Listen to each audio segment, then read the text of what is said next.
Kush është artisti pas veprave të mëdha? Unë e përmenda që veprat e tij tashmë kanë qenë pjesë e galerive, do të thoja më të njohura ndërkombëtare, por ne sot duam ta zhveshim nga pikturat, sepse duam të ta njohim shpirtin e këtij piktori, ai i cili njëkohësisht thash dhe pak më parë është edhe profesor universitar, kështu që unë kam kënaqësinë dhe nderin që për herë të parë në Prizma të kemi zotri Reshat Ahmetin. Faleminderit shumë që u bët pjesë e emisionit ton. Ne sot duam bashkë me ju të rrugtojmë dhe të kthehemi nga etapat fillestare të karrierës tuaj dhe të rrugtimit artistik, por këtu duke prekur edhe disa segmente të jetës tuaj personale, sepse jam e sigurt që kur të dyja gërshëtohen bashkë, ju bëjnë ky që jeni sot. Mirë se erdhët. Mirë se u gjetëm. Dua ta nis nga fillimi, zotri Reshat, meqense se ne kemi pasur rastin të kemi disa intervista bashkë, të cilat kanë qenë të fokusuara më shumë vetëm në rrugtimin tuaj artistik, por unë sot dua të flasim dhe të shkojmë pak më thellë se kaq. Dua t'ju kthej në periudhën tuaj fillestare kur ju keni nisur. Unë në hapje thash që ka qenë kohë e vështirë, shumë më e vështirë nga kohët e tanishme, po flasim për periudhën e komunizmit. Si do t'i përshkruaje me pak fjalë fillimet tuaja? Sa ka qenë e vështirë në një kohë ku fjala e lirë ka qenë e cenzuruar dhe ju keni zgjedhur që pikërisht në këtë kohë të shprehni veten tuaj nëpërmjet të artit dhe ngjyrave? Si do ta përshkruani këtë kohë dhe këtë periudhë me pak fjalë? Pastaj do rrugtojmë në etapa tjera. Në historinë e artit, domethënë në historinë e civilizimeve njerëzore, artistët kanë qenë avangardë, ata që i kanë bë ndryshimet në shoqëri. Edhe pse ka qenë komunizëm, besoj se atëherë ka pas më shumë liri të shprehurit se sa sot. Vërtet. Besoni, domethënë njerëzit tani frigohen ta kritikojnë liderin e vet, ose frigohen të kaçafiten me polemika të shëndoshta rreth koncepteve të ndryshme për shkak të intereseve tash më tepër tani është theksuar ekzistencializmi. Më nuk është ideja etika, është ekzistenca dhe përfitimet. Jemi bërë një botë globale kapitaliste.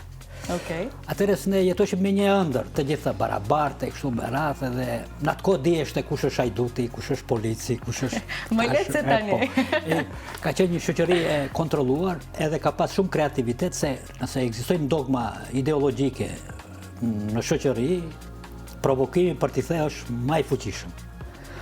Unë besoj, ndoshta nuk jam patetik, se tani nuk jemi në demokraci, jemi një anarki ose një tranzicion i tepruar.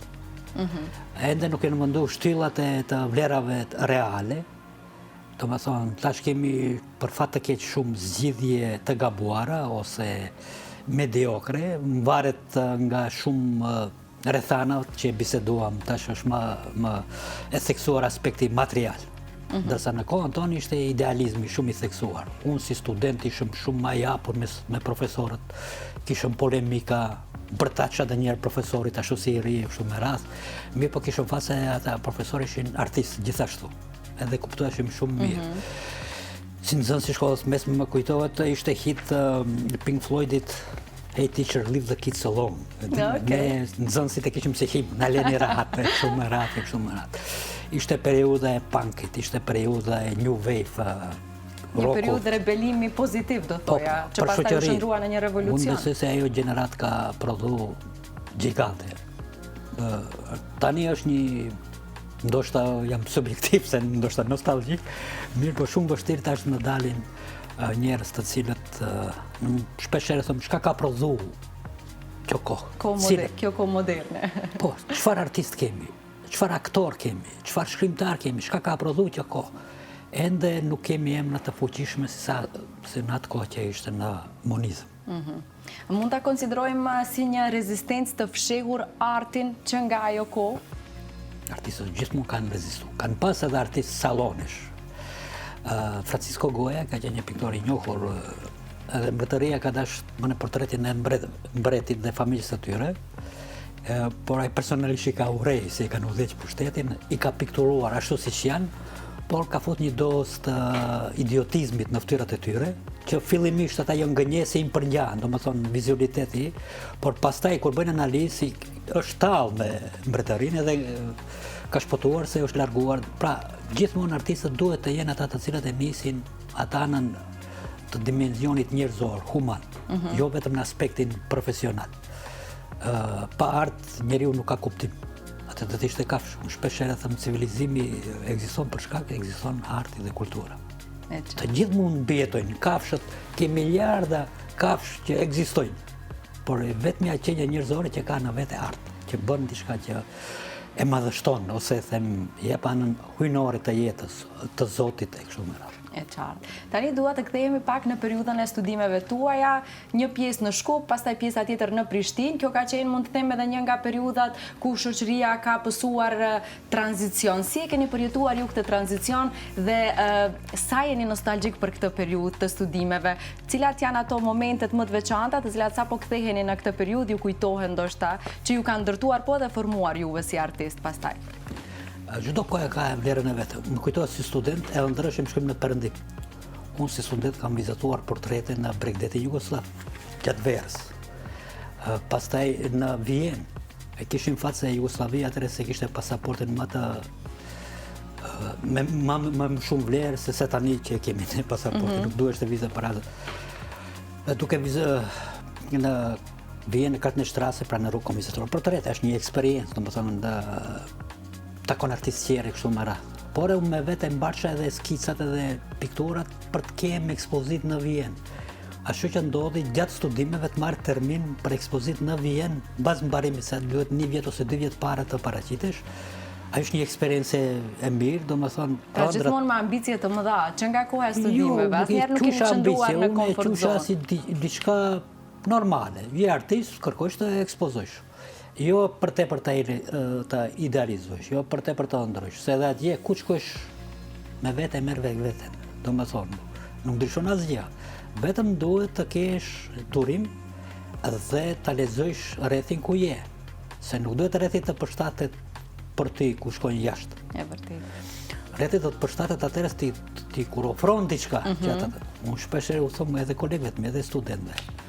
Mos mundoheni që koha dhe hapësira t'u gërvish juve. Ju gërvishni kohën dhe hapësirën. Të shohë hapësira dhe koha se ju ekzistoni dhe ju keni lënë gjurmë.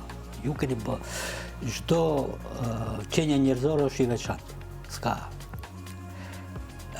Si Flora s'ka patur, nuk ka dhe ku nuk do të ketë. Do të thosh një mrekulli që çdo individit që ta dëshmone, arti është mënyra më e direkte.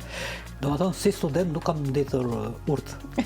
Po prandaj e thash, nuk keni qëndruar në komfort zonë. Për fat ende kam atë energji. Edhe më ndodhe që ekspozita e parë ime të jetë jashtë shtetit, jo në vetëlindje, e tash mbeta në përbotë. Më ka nem Vjena. Nga kjo periudhë e bukur, unë e di që ju keni takuar shumë miq, me disa prej tyre ju vazhdoni të jeni miq shumë të ngushtë. Një prej tyre, ai i cili është artist gjithashtu, besoj që e kupton më së miri rrugtimin tuaj, sot në emisionin Prizma ka vendosur që të dërgojë një mesazh. Se cili është mesazhi i tij, ne do ta shohim bashkë, do ta zbulojmë kush është ky mik juaj shumë i dashur dhe i nderuar.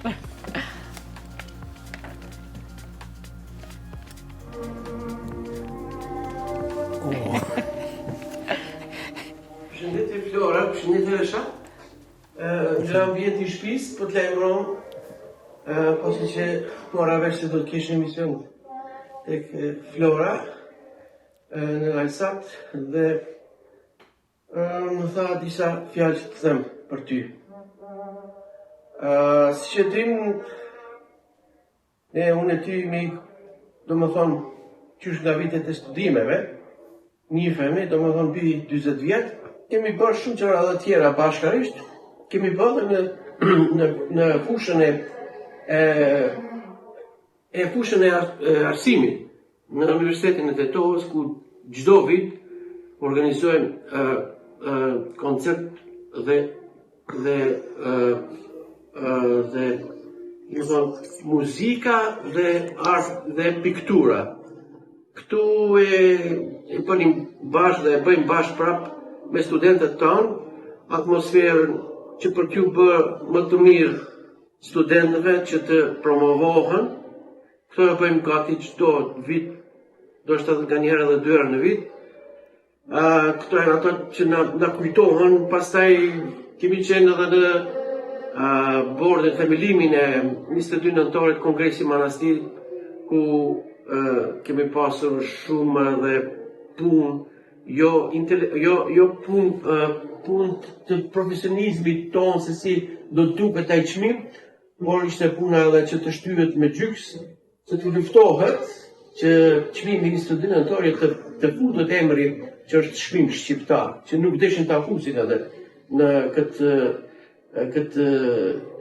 këtë çmim që sot ekziston dhe falë atëre organizimit të atërshëm dhe iniciativës të atërshëm u bë që ky çmim të funksionojë si çmim shtetëror i vetmi shqiptar këtu tek ne. Rëshati e shef me çantën e tij dhe kapelen e tij karakteristike, ku ai verë se ka një kapel tjetër, dimni te ka kapelen tjetër. Rëshati në fund nuk kemi një emision të bëjmë për Rëshatin, mund të marrë edhe kohë, më falni, mund kalon gjurmë në gjitha vendet të botës, në gjitha galeritë nacionale dhe galeritë private që janë të nivelit lartë, kalon gjurmë në gjitha vendet, nga Kina, India, Europa, Amerika, gjithandej, domethënë Rëshatin e ki me pikturat e tij dhe Rëshati ka lënë gjurmë, sikur ne që lëmë gjurmë me tingujt tonë, me plakatat tona, Rëshati lë gjurmë me ato punimet e tij që i ka bërë.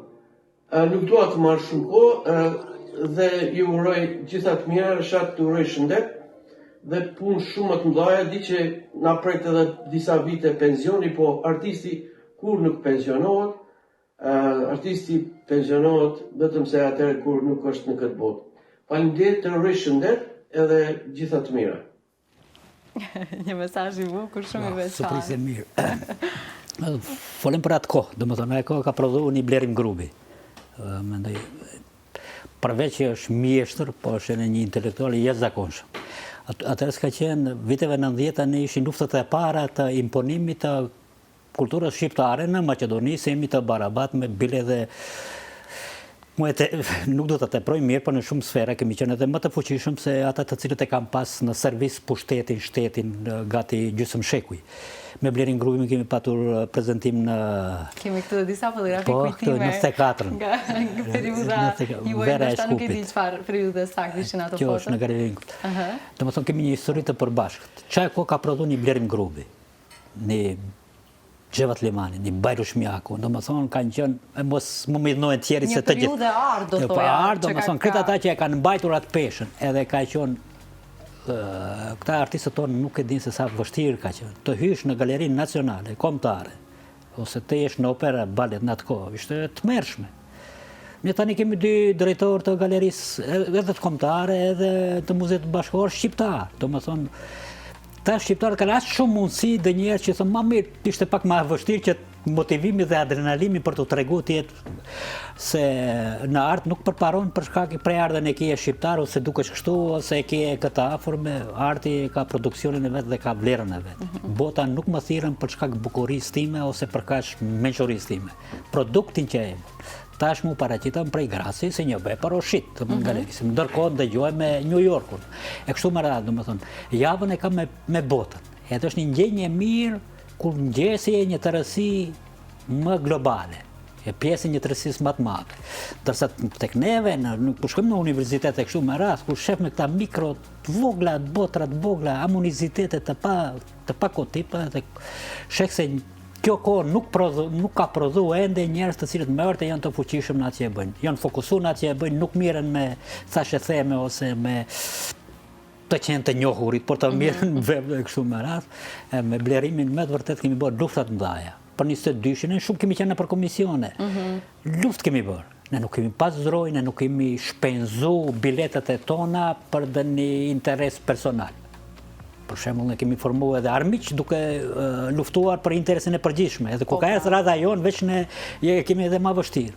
Po gjithë këtë besoj e keni bë për diçka shumë më të madhe, për gjeneratat e reja që t'ua lehtësoni rrugën që tashmë unë jam shumë e sigurt që e kanë më të lehtë se e keni pasur dhe peripetit që keni kaluar ju, që këto ditë t'i shijojnë. Shumë artistë, nuk artist shqiptar që ka kërkuar ndihmë nëse kam qenë në gjendje mos i ndihmoj. Shpesh thëmë, ma shumë kam bërë polemika dhe kam formuar armiqësi me institucionet për interes të përgjithshme se sa për vete.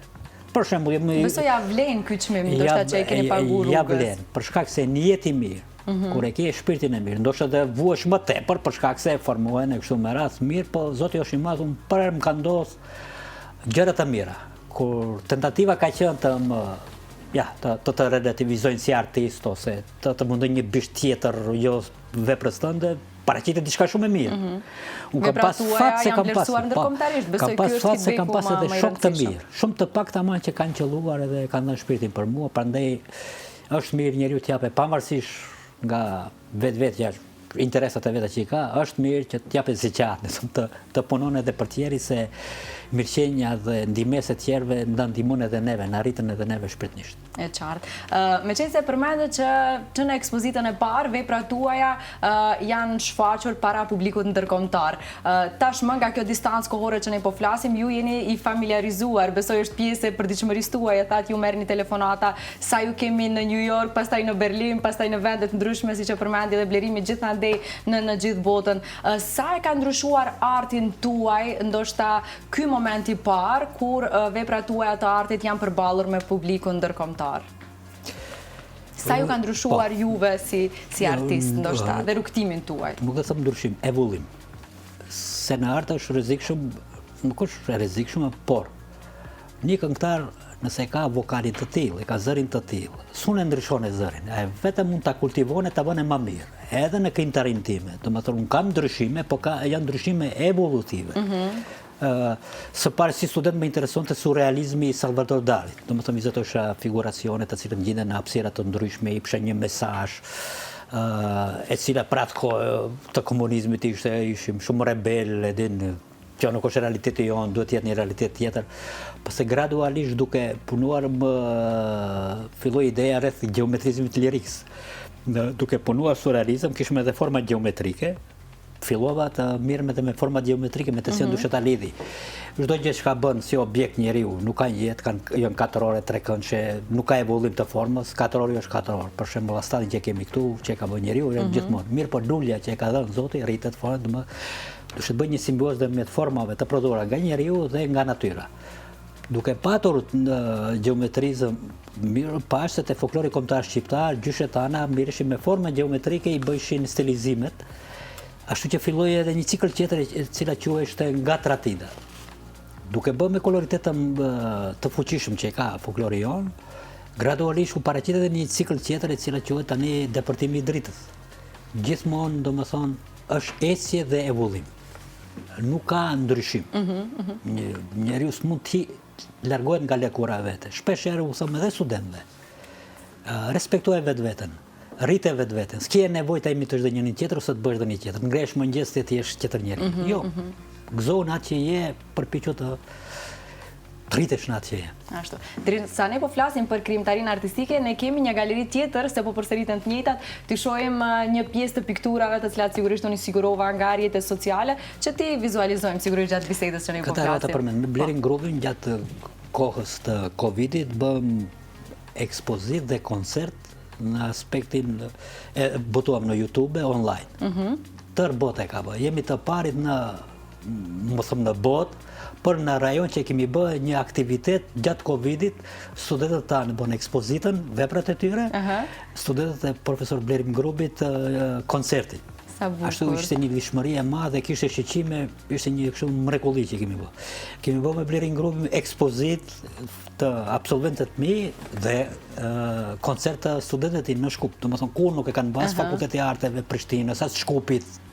Domethënë ku dy pedagog të mirë dhe artistë të mirë gjithmonë mund të gjejnë, besoj se jemi të tillë, mund të gjejmë çaj është një thëmë që du të japim diçka shoqërisë. Se mund të mos e bëjmë atë aktivitet dhe të jetojmë në zonën tonë konforme parti, por ju keni nuk keni hezituar ta prishni pak të rehatin, ndoshta për të mirën e studentëve tuaj, por edhe ardashësve, edhe në atë periudhë krize jo të zakonshme për gjithë ne. Po dhe sigurisht dua ta falenderoj se harova ta përshëndes zotrin Blerim grupin, i cili nuk hezitoi. Në momentin e parë kur i kërkova që ta përgatiste këtë video mesazh, ta më ke shtita në siklet të madh, sepse ka miq shumë të afër zemrës dhe nuk e di as cilat momente t'i ndaj me qenë se kemi shumë. Unë gjithashtu kërkoj ndjesë u detyrova ta shkurtoja pak atë video mesazh, me qenë se kemi kohë të limituar televizive, por gjithsesi besoj surprizë e bukur për ju. Shumë e bukur. Ndonjëherë nga intensiteti i jetës dhe përditshmërisë prandiqëmërisë, harrojmë që të shprehim mirënjohjen që kemi për njëri tjetrin. Ky është qëllimi i këtyre video mesazheve që ne po i bëjmë. Shumë e bukur. Zotri Reshat, dua gjithashtu t'ju pyes kur është ai momenti, ndoshta kur ju e kuptuat që po krijonit një identitet të veçantë tuaj artistik, që do t'ju dallonte më vonë ndoshta nga gjithë artistët e tjerë. Diçka që do t'ju bënte juve si unik në artin tuaj, në krijimtarinë tuaj. Ka pas një moment të tillë? Nuk janë momente, po janë evoluime. Për shembull, në Vienë e pranuan mirë ekspozitën, posaçërisht në New York, kur në 96-ën, kishim debate kështu me radh, dukemi veçantë se kishim atë dhe geometrizmin lirik dhe nga tradita. Domethënë diçka që ata e identifikuan si originalitet. Se ka shumë piktorë, shumë artistë të cilët ngjajnë njëri tjetrit, ne i themi. Shumë artistë bëjnë diçka që është e suksesshme. Pra ndjekin trende me pak fjalë. Pastaj ndjekin trendin e të gjithë janë të njëjtë.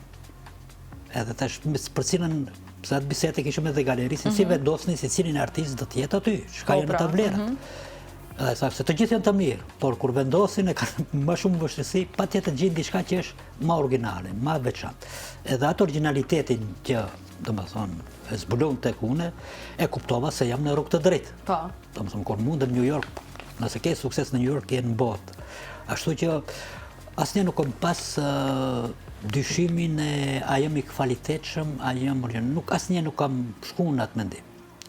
Gjëra kryesore ka qenë të krijoj. Se ata janë momente spektakulare për një artist. Ti jesh në botën tënde. Unë shpesh e them in my kingdom, në mbretërinë time. Ajo është lumturia më e madhe. S'kam nevojë të kem dyshime rreth a jam i kvalitetshëm, a da arri diçka në jetë, s'është ai më rëndësi. Se në shumë artist nëse nuk realizohen, unë shpeshere, nëse nuk është i realizuar, nuk e bën atë që do shpirti, po e bën atë që është e mirë, ne kemi gjysmë artist, i palumtur, se nuk është shpreh. Artisti i cili është realizuar, unë kam takuar artist mëdhenj në New York, për shembull, 90 vjet ka, është artist botëror, ende pikturon, i relaksuar. Atë që Zotri Blerimi, ne artistët nuk pensionohemi kur, edhe pse ndoshta mosha na pensionon, por shpirti nuk pensionohet dhe puna mbi gjitha nuk ndalon kur. Artisti, mendoj, nëse nuk mishërohet me artin, atëherë nuk është artist. Nuk është në orar në artist, nuk është me vite në artist. Ajo ose është, ose nuk është. Ashtu. Me qenë se folëm për disa nga ekspozitat më të rëndësishme, unë dua t'ju pyes se cilën e konsideroni si ekspozitën ndërkombëtare përcaktuese për ju dhe karrierën tuaj artistike dhe pse? Përmenda New Yorkun, e cila definitivisht më dha vullën se mund të luftoj me botën. Nëse ja del në New York, ja del gjithandej, e ta të bukur. Edhe gati çdo vit më thjeshin, unë çdo vit shkoja në New York, edhe New Yorkun i njoh ndryshimet e qytetit dhe habit si kanë ngjeshëm si në shtëpinë time. Ajo ka qenë që më dha një jo siguri, u le disha gjë, por se jam okay, ja. Pastaj ka shumë ekspozita. Një kështu më e madhja që në Muzeun Mimara, në Zagreb. Aty në fondin e tyre janë artistët më të mëdhenj të historisë së artit. Do të thonë Rembrandt, Bruegel, ata që janë të profesionit edhe ata kanë tash edhe veprën time. Ekspozitët në Beijing, në Pekin, ajo bë diçka mrekulli. Pastaj 2023-shin ishën në Doha, ishte festivali i artit. Ata organizuan kampionin botëror në futboll, kishin ambicje dhe në art, organizuan edhe një aktivitet art festival pitan botës. Unë gjej përveç 4 vepra që ofrova edhe një orë për masterclass, domethënë mbaj ligjëratën. Një orë dhe u ofrova një temë përdorimin e mjeteve atipike në pikturë. Domethënë jo brushe kështu me radhë, të cilën duhet përveç ta bësh tekstin ta lexoj, para duhet ta pranojnë ata. Është tema interesante. Po sigurisht ta aprovohet. Pi 300 vete, domethënë 6 tema u pranuan, njëra prej atyre ishte edhe imja. Edhe u duk interesant, duhet ta përveç ta folish, duhet ta demonstrojsh para 7 panelistë janë 1000 vet përpara, në gjuhën angleze. Mendoj kur i jemi shëruar me atë si në shtëpinë tonë, bën kështu siç duhet dhe për atë mora çmim. Pastaj se fillimisht kur shkon prej shtetit Maqedoni, kur i thonë Maqedoni për ata nuk ekziston. Mirë, po si artist dhe veprat, kur kanë forcën e vete, te i kalon atë minusin e prejardhjes tënde ku shteti. Se Në këta festivale dominojnë Amerikanë, dominojnë shtetet që kanë backgroundin, më të fuqisëm shtet, do më thonë syrët shkojnë filmin të ata. Mirë po, vepra artit është produksion shihit. Taman, po. Edhe i te kalon ata, do më thonë, starton me 1 minutë, e pastaj edhe që është një sukses i madh, ka shumë në këtë moment s'mund t'i përmendi. Do më thonë, ata kanë qenë tani që më dalin me. Ka pas ekspozit në Berlin, në Muze Göttlich, që quheshte. Pas të fundit ishte në galerinë e Ministrisë të Punëve të Jashtme të Gjermanisë. Ishte një, ndodhi kuratoria e ekspozitës ta, kur i pash veprat, më dukeshin se kishin një oreolo, një diçka hujnore. Do më thonë, një bota që kanë kapacitete janë shumë të sinqertë. Edhe kur nuk e pëlqen, për shembull kam pas një zonë që ka pa purimin, thotë shumë i errët, pra ata nuk kur japin kompliment nuk e japin për shkak bontonit. Ose ngjenus edhe argumentojnë. Po pra. Më shpesh edhe më pëlqen. Pse të pëlqen, nuk din arsye të më tregoni, se e thot si bonton, nuk e ngjen kështu me radhë. Pra, në graduale dhe ne do të vim në atë stadium që besojnë se gjeneratat që vinë që është një tranzicion pak i stërgjatur. E me qenë se përmendëm gjeneratat e reja, përmendet edhe ligjërata, duhet të ndalem pak edhe te kjo pjesë që është shumë e rëndësishme në jetën tuaj, jeta akademike, jeta me student, nga duart tuaja kanë dalë shumë student, të cilët tash edhe kanë vazhduar artin, shumicën prej tyre edhe i kemi pas në studion ton, sepse duam shumë të promovojmë artistë të rinj, ata të cilët janë në ngjitje në karrierën e tyre. Zotri Reshat, sa ka interesim realisht nga studentët dhe të rinjt që orientohen drejt artit dhe duan të studiojnë artin? Po, është një kohë e vështirë, është shtu, si të treguam tani... Edhe pse mundësi shumë, po duke që interesimi nuk është sa që ka qenë, ndoshta më herët. Më thonë, mundësit janë të hatashme. Mirë, po tani ka një tjetër filozofi jetësore. Është ekzistencializmi. Të mirën me dhe një profesion me të cilën kanë feedback, këthim, me njëshëm. Shumë shpesh e kanë thënë që nga arti nuk shohin ndonjë të ardhme, nuk shohin përfitime materiale, aq sa duan ndoshta shpejt e kështu me radhë. Duket si një investim shumë i gjatë, por që pak i vështirë për të arritur aty ku duan ndoshta të rinjt, nuk e di. Kështu e kanë thënë shumë nga artistët që i kemi pas në studio. Është koncepti i gabuar për artin. Arti nuk është investim. Je artist. Nëse sheh matematik dhe këthim, ma mirë mos u merr me artin, se është diçka që mundet një familje të jetone pa pikturë, shoqëria mund të jetone, do më thonë nuk është diçka që është. Arti është më tepër se ajo, është aspekti shpirtëror, pavarësisht materialisht. Kur kam startuar unë në Gostiva, rruga ime nuk ishte asfalt. Edhe këta Amerikanë në 96-ën përpiqeshin me mu, bisedojshin, më thashë ta din këta Afrikavi, as nuk më shohin, ajo të bisedojnë për artin. Dhe më deklaroheshin edhe kolegët më të vjetër, leja artin se këtu s'ka interes, s'ka kështu, popullata nuk është për arte, kështu me rast, mirë po unë jetoshin atë botën e time, nuk dërzoheshim. Ke qeni vendosur gjithmonë në atë çfarë ke dash? Prej tani u thëmë studentëve, nëse mendoni se do të keni përfitime, do bëni famous si në Big Brother ose në këta që më tonë, haroni artin. Shpejt në brenda natës, të zgjohen haroni artin.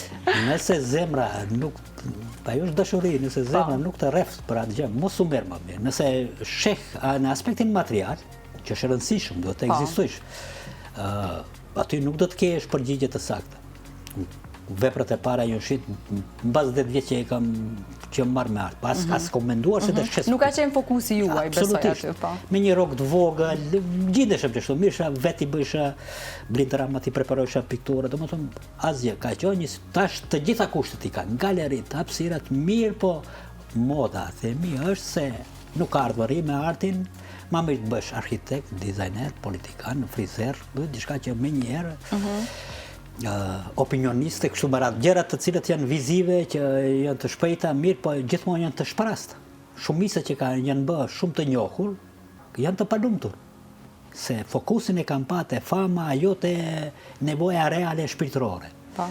Ndosë habit e njerëzit shumë i famë, shumë ka bërë vetë vrasje, ose mirë lloj pilula për shqetësime kështu më radhë. Fama shpejt dhe ajo që nuk arrin ta menaxhojnë këtë famë. Nuk ka qenë nevoja reale e shpirtit, po ka qenë një nevojë, një dëshirës për të imponu. Taman imponimi kohës moderne, ne po e shohim këtë. Kjo fazë të kalone. Tani ka shumë pak interes, mire e verifikuar, Më vjen shumë keq në fakt për këtë. Edhe për muzikë dhe për atë figuratë, diçka që ajo shpirti një popullit. Gruevski investoi 2 miliard euro për kulturë dhe histori e cila është diskutabile, domethënë në botë. Ne tu e patur e lënë anësh. Ju vjen keq për këtë? Më vjen keq, unë shpesh kam biseduar me të gjitha liderët partisë shqiptare, me gjithë politikanë. Mirë po, ata verbalisht thojnë, po, shumë mirë, në rregull është. Vetëm populli shqiptar në Ballkan nuk ka qendër kulturore. As Shqipëria, as Kosova, Maqedonia ka qendra kulturore në të gjitha, në Paris, në New York, në Shqipëria nuk ka qendër kulturore në Paris, nuk ka qendër kulturore askundi. Domethënë vetëm ne si popull, tupat emra të mëdha të artit, ne nuk kemi qendra kulturore. Domethënë fokusi për kulturë të partitë politike është zero. Verbalisht është maksimal, praktikisht është zero. Më vjen keq, shpesh unë kam biseduar, tash insistoj që të bëhet muzeu i Adem Kastratit në Shkup, janë ndër artistët tonë në dhenjë. Mas kush asgjë, bëdhen e lem monësh, njerëz të ndaj këta popujt rreth nesh, artistët e vet, shkrimtarët e vet i respektojnë edhe pas vdekjes. Shumë e vërtet. Nuk e di çka ndodhet, ku mendojmë, me çka lavdrojmë. Ne lavdrojmë me Dua Lipën, me Rita Ora, të cilët janë kvalitete individuale dhe ne duhet mburemi me ata. Mirë, po institucionalisht çka kemi bërë ne për kulturën shqiptare? Çfarë është bë? Këtë pyetje desha t'ua parashtroj në momentin kur thatë që në këtë periudhë, kjo periudhë në fakt ka krijuar emra shumë të njohur, por është një pikpyetje e madhe në qoftë se po vlerësohen ata sa janë gjallë, lëre më kur nuk janë më në mesin ton. Atëherë mua më duket sikur janë edhe të haruar. Dhe është diçka për keqardhje në fakt. Domethënë kemi institucionet, kemi dy drejtorë në Galerisë Kombëtare dhe Muzeet Artit që janë shqiptar. Mi po me drejtorë dhe me funksionati nuk bën artist. Artist kërkon shumë kohë që të krijohet një krijues, domethënë duhet formohen kushtet. Ja për shembull Muzeja Adem Kastratit, e kemi Fakultetin e Arteve të Tetovës. Të investohet në atë fakultet që të bëhet të ketë kushtet më të mira, se edhe studentët kur vinë atje shohin hapësirat e vogla. Edhe këta udhëheqësit e universiteteve shohin fakultete të cilët kanë më shumë studentë që kanë më shumë përfitime, por kultura dhe artin ka të bëne, duhet të subvencionohet. Unë thjesht 100 student kesh që të kesh mjete financiare për ta financuar, se shpesh akuzat e fakultetet tjera të ju të fakultetit keni më shumë profesor se student. Që të krijosh një artist duhet më shumë, që të krijosh një polis ose një jurist s'ka nevojë. 4 vjet edhe mjaft i ke. Të krijosh një artist duhet shumë. Po. Një pyetje që nuk e di, tash kërkoj përgjigjen tuaj, meqense jeni personi adekuat. A mund të jetoj një artist nga arti, a mund të mbijetoj, ta korrigjoj pyetjen, nga arti? Ja, shumë vështirë. Jo vetëm këtu. Ka nuk më botë. Po te ne, sidomos. Në një vend ku arti ende nuk e ka vlerësimin e duhur. Mirë po, traditat tona shqiptare, do me thonë, vllai i ndihmon motrës, motra i ndihmon, shumë artistë ashtu kanë një farë ndihmese. Ka fillu tash një lëvizje mod që t'i blejnë veprat, shofi edhe artistët të rinjëshe, por nuk ka për të gjithë. Bëni shpesh kompromise, ndoshta me çmimet e veprave të cilat ka një çmim më të lartë, po në vend ku ne jetojmë duhet shpesh, besoj edhe ju si artist të bëni kompromise. Vepra si shiten në Grazda një New York të kurs, mund të ashtu. Tjetër është kapacitet. Mund bëhet se përsëri them, vepra artit mund të jetë 5 euro dhe 500 milion euro. Si do të caktojsh ti çmimin e veprës, një prodhimit? Atje ku ka një thena treg të artit, si perëndim, atë kanë standarde. Ky artist e ka mbaruar fakultetin, kaq e ka. Ky artist ka arrit që ka suksesin, që ka çmimin. E kështu me radhë shkohet në nivele. Artist botëror, atë ka sumvish, më thonë e kështu me radhë. Mirë, po tek ne larg, ne nuk kemi tregun. Ka artistë të rinj që shesin piktura, janë piktorë të mirë, por edhe diçka duhet jemi real. S'mundet për të gjithë. Jeta të selekton. S'mundet të gjithë të jenë njëjtë. S'mundet të jenë njëjtën kvalitet. Për të krijuar një artist duhet të ketë talentin, rrethin dhe karakterin, aktivitetin. Njëra prej këtyre të mungon e artisti është handikupuar. Mund të jetë artist i mirë, i talentuar, punëtor, po jeton në Gostivare dhe kaq. Kritika kushtet, jeton në Shkup, ose do një rreth madh, po karakter të dobët, jo punëtor, dembel ose pret piqilli diçka t'i ndodhe, përsëri humbet. Ka dhe shumë faktorë tjerë të vogla me të cilën artisti ballafaqohet. Nuk do të thotë se të gjithë do të kenë sukses në aspektin material, por garantoj se të gjithë të cilët miren, nëse miren me shpirt janë të lumtur. Okej, kjo besoj kjo është shumë e rëndësishme. Të jesh i përmbushur shpirtërisht. Nëse kjo ka shumë rëndësi. Tani dua të kaloj tek kam përshtypjen pjesa më e bukur e jetës tuaj, që është ajo familjare, e dy vajzave tuaja që jam shumë e sigurt që i japin ngjyra çdo ditë jetës tuaj dhe i kanë dhënë që nga ardhja e tyre në jetë. Janë Veda dhe Mevlana. Në çfarë ka ndryshuar jetën tuaj dhe mënyrën se si ju e shihni botën pas ardhjes së tyre? E nuk thuhet kohë që kush ka vajza botën ka, kështu që besoj këtë këngë e ndjeni ju edhe më shumë. Me 3 femra, në prerë humë të në thojë. Tamam, 3 kundër 1. Por ajo është motivi më i tepër. Është mrekulli, të kesh fëmijë është mrekulli, po sa që është vajza. I kemi këto 2 vajza, 2 bukuroshet. Edhe shpesh këta i kam kritikët më të mëdhej të artit.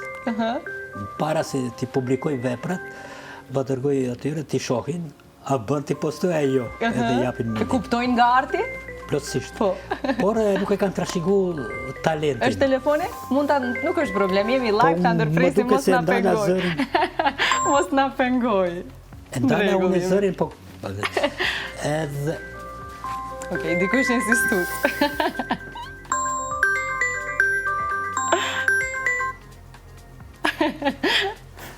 Okej. Edhe shpesh ata i kam kritik të artit. Janë të orientuara nga drejt artit, Për vajzat? fat të keq nuk e kanë trashëguar shkatësinë, talentin, por shpirtin artistik e kanë. Ndoshta mamit vet, ajo është më pragmatik, më racional, e kështu me rast. Artisti nëse është pragmatik dhe racional, s'kapi artistit asgjë. Mirë po e kanë shpirtin artistik edhe nëse nuk kalojnë ke këta... Mjafton që kritikat mund t'i japim, pa problem. Mund t'i vlerësojmë veprat. Jo, kanë të drejtë, edhe unë zguzoj të postoj diçka dhe një vepër, pa mu i pyet ata. Nërte janë mrekullit, kur lini fëmijët, unë shpesh thëmë tash jetoj për fëmijët. Taman. Mirë po, duke dhënë për fëmijët, plotësohet edhe ai që jep. Besoj se prindër, çdo prindër që është prindër, mund ta ndjeja dashurinë ndaj diçkait, që është mrekulli. Të lind një fëmijë është mrekulli, edhe plus fëmia yt. Ai motivi i të zgjuarit në mëngjes janë fëmijët. Në këtë moment, një person, jam shumë e sigurt që është një surprizë të cilën nuk e prisni, kështu që unë nga regjia të kërkoj surprizën numër 2 dhe një person shumë i veçantë i jetës tuaj që ka vendosur t'ju përshëndes.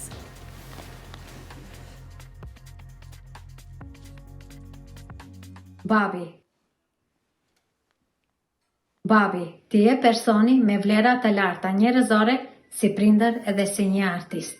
Talenti, puna e palodhshme dhe dashuria për artin të kanë sjellë në sukseset e ditës së sotshme. Të duam shumë. Insistova, me që ajo nuk ka pas asnjë prononcim deri tani, me shumë insistim, por që ja arrita qëllimin që ajo të dërgoj një mesazh dhe tha për babin tim do e bëj zemrën gur dhe do ja nis këtë mesazh. Jo, janë shumë inteligjente, por janë shumë të kujdesshëm dhe kanë një edukat shumë të mirë. Unë ashtu besoj. Në aspektin karakterial, kush është më shumë si ju dhe kush është më shumë si bashkëshortja juaj? Sepse tani janë të rritura, besoj edhe dallohen në karaktere. Se përket për kuptimin e jetës dhe atë janë më shumë nga nëna, do më thënë ata në praktike. Por e shihet edhe nuansa shpirtërore, do më thënë. Vajza e vogël është më afër me nuansën shpirtërore me mua, por është, të themi, anën jo të keqe, por të rënd e ka nga shoqja, unë e thëmë shpeshere, ndërsa anën tjetër, vajza e madhe është shumë përgjese, por edhe ajo ka një shpirt jashtëzakonisht të mirë. Domethënë, shpesh kemi debatet, pse janë njerëzit kështu, pse janë, jo që ashtu, por duhet ne ta ndryshojmë jo botën, por para së veten. Zotri Reshat, cila është ajo trashëgimia që ju dëshironi t'ja leni vajzave tuaja? Sepse sigurisht ne e dim që kush e di kush që nga ky person ka që insistu. Të t'ju ndihmoj ta fikim fare telefonin që mos na pengoj deri në fund. Thjesht ta fikim kështu që mos të kemi më problem. Okej, ta mbajmë kështu. Kërkoj ndjesë. Jo, nuk është problem, janë gjëra që ndodhin, jemi në transmetim të drejt për drejt. Trashëgimia kulturore që dëshironi t'ua leni vajzave tuaja. Trashëgimia juaj, jo kulturore. 100% veprat. Kështë një muze këtu, le veprat tek une, dhe jenë kështu, jo, tash veprat e fëmijëve mi. Se do t'jenë në muze kështu me radh, por me gjithatë, më më rëndësi është jeta e aspekti shpirtëror. Të dinë se kam pas një prindër i cili është kujdesur. Unë mendoj se ndoshta edhe më shumë ka mund për fëmijët e mi, por e di se maksimumin e kam dhënë, është tani shumë vështirë për të rritë, se është një kohë pa kohë, edhe është shumë vështirë se ty edukon me etik, me moral, me koncepte, por edhe jetën e përditshme nuk ekziston ajo. Njerëzit janë bë shumë të rëndë, do më thonë, nuk shep më ftyra të cilët bushqeshin, por janë bë si predatore, kështu me radhë, edhe si ti mbrojsh fëmijët. Por në mënyrë graduale duhet edhe ata vetë diçka të mësojnë në jetën e tyre. Shpresoj se si prindër i kompletsu të gjitha që duhet si prindër, besoj edhe pak më shumë, edhe shpresoj se të keni një fat një jetë të mirë. Uroj edhe më shumë. Si do doni të lexoheshin veprat tuaja, të themi pas disa dekadash? Baloj atyre. Unë e di se kam ekzistuar një atë kohë dhe jam përpiq që t'japi mesazhe sa më të mira edhe aspekti njerëzor. Një piktor i njohur serb ka arri sukses, ka bëj i njohur, thot, po asë si të bëhem njeri. Do më thënë e ka urrejt vetë se ka qenë njeriu i keq. Ka qenë gjithmonë kaçafitje me kolegët tjerë ose kështu me radhë, do më thonë, ma shpresoj se ekzistimin tim e kam lënë diçka, jo vetëm në aspektin profesional, po si qenje njerëzore dhe kam lënë diçka që njerëzit të mbajnë mend. Besoj kjo është më e rëndësishme se gjithçka, nuk pas kam arritur do të ndal. Ne kemi arritur drejt fundit. Zotri Reshat, ishte shumë kënaqësi që ishit sot pjesë e Prizmës. Unë mundova që në këtë minutazh televizive që e kemi, thjesht të prekim disa nga periudhat më të rëndësishme të jetës tuaj dhe në ato që ju kanë ndërtuar dhe formuar juve si artist. Unë personalisht po e them në emër të televizionit tonë, jemi krenar për artistin që jeni ju dhe uroj të shihemi së shpejti sërish në një intervistë radhës. Faleminderit, ishte kënaqësi. Shumë faleminderit. Atër të dashur miq, me kaq ne e përmbyllim këtë edicion të Prizma, si gjithmonë edhe sot. Falenderoj Brendin Mango për veshjet e mia. Jam shumë e sigurt që nga kjo intervistë keni reflektuar ndoshta shumë nga ju të cilët jeni aktualisht student të artit, por edhe gjithë ju të cilët e doni artin, besoj të keni reflektuar nga mesazhet të cilat i dha profesori universitar, po dhe piktori shumë i njohur tashmë me veprat e tij edhe ndërkombëtarisht, Reshat Ahmeti. Unë ju falenderoj për vëmendjen, ndërkaq ju le takim sigurisht sërish nesër me kolegen time Ilmien. Deri atëherë mirë mbeqi dhe çdo të mirë.